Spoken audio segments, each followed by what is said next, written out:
ഇത്തവണ കേരളത്തിൽ പ്രധാനമന്ത്രി ശ്രീ നരേന്ദ്രമോദിക്ക് അനുകൂലമായിട്ട് ജനങ്ങൾ വോട്ട് ചെയ്യുന്ന ഒരു തെരഞ്ഞെടുപ്പാണിത്.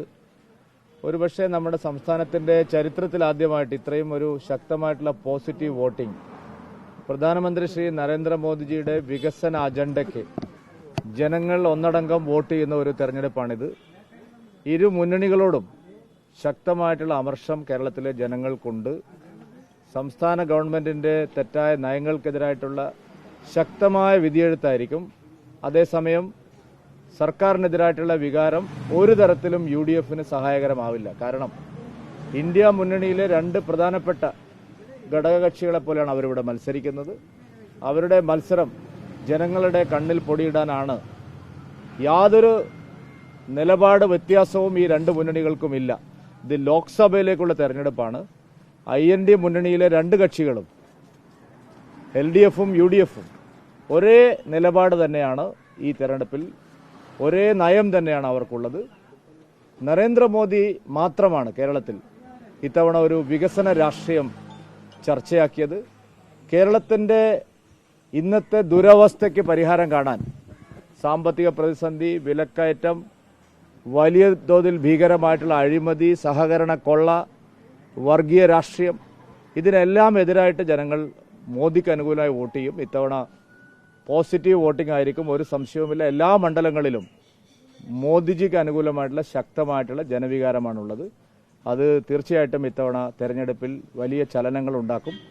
ജൂൺ 4 കേരളത്തെ സംബന്ധിച്ചിടത്തോളം ഒരു ഗെയിം ചേഞ്ചർ ആയിരിക്കും. കേരള രാഷ്ട്രീയത്തിന്റെ കൃത്യമായിട്ടുള്ള ഒരു മാറ്റമായിരിക്കും. വയനാട് രാഹുൽ ഗാന്ധിക്ക് യാത്ര പറയാൻ വിട പറയാൻ ആൾക്കാർ തയ്യാറായിരിക്കുകയാണ്. അവിടെ എല്ലാവരും പറയുന്നത് bye bye Rahul, welcome Modi എന്നാണ്.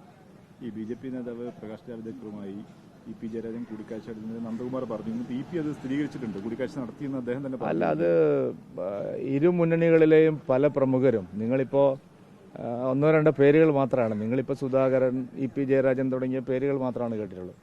ഒരിക്കലും BJPയിൽ ചേരില്ല എന്ന് വിചാരിക്കുന്ന കക്ഷികളുടെ തലവന്മാർ വരെ പലതരത്തിലുള്ള ചർച്ചകൾ നടത്തിയിട്ടുണ്ട്.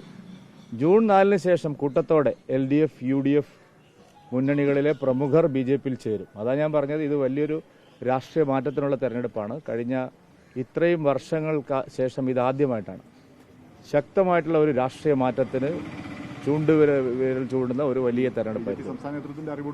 അല്ല, എല്ലാ തലത്തിലും ചർച്ചകൾ നടക്കുന്നുണ്ട്. LDFിലെയും UDFിലെയും അസംതൃപ്തരായിട്ടുള്ള പല ആളുകളും ഇതിനോടകം ചർച്ച ചെയ്തിട്ടുണ്ട്. ഇനി ജൂൺ 4 കഴിയുമ്പോൾ നിങ്ങൾ എന്താ പറയുക, ഒരിക്കലും പ്രതീക്ഷിക്കാത്ത പല പേരുകളും BJPയോടൊപ്പം NDയോടൊപ്പം ചേരുന്ന സ്ഥിതി വരും. അല്ല, അതൊക്കെ UDF ഇറക്കുന്ന ഒരു സാധനങ്ങളാണ്. ഞങ്ങളിതൊന്നും ആരുടെയും ചർച്ച നടത്തിയ ആളുകളെ കാര്യങ്ങളൊന്നും ഞങ്ങൾ പറഞ്ഞിട്ടില്ല. UDF കുറച്ച് ദിവസമായിട്ട് BJPയുടെ വിജയസാധ്യതയുള്ള സ്ഥാനാർത്ഥികൾക്കെതിരായിട്ടുള്ള ഇത്തരം ആളുകളെ ഇറക്കുക, പ്രചാരണം നടത്താൻ. വിശ്വാസ്യതയുള്ള ആരെങ്കിലും പറഞ്ഞാൽ അത് മറുപടി ഞാൻ പറയും. ഈ ചർച്ച നടക്കുന്നതിൽ എന്തെങ്കിലും അങ്ങനെ ഓഫറുകൾ? അല്ലല്ല, ഇതൊക്കെ രാഷ്ട്രീയ മാറ്റത്തിന്റെ ഭാഗമായിട്ടുള്ള ചർച്ചകളാണ്. പല ഘട്ടങ്ങളിലായിട്ട് ചർച്ച നടക്കും.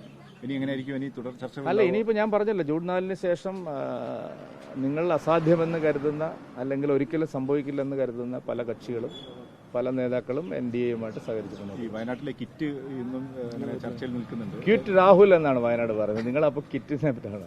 ക്വിറ്റ് രാഹുൽ, അതാണ് വയനാട്ടിലെ ജനങ്ങൾ പറയുന്നത്. ഇത്തവണ രാഹുൽ ഗാന്ധിക്ക് ബൈ ബൈ. അതുകൊണ്ട് ക്വിറ്റ് രാഹുലാണ്. ബാക്കിയെല്ലാം വെറും കള്ളപ്രചാരണങ്ങൾ മാത്രം.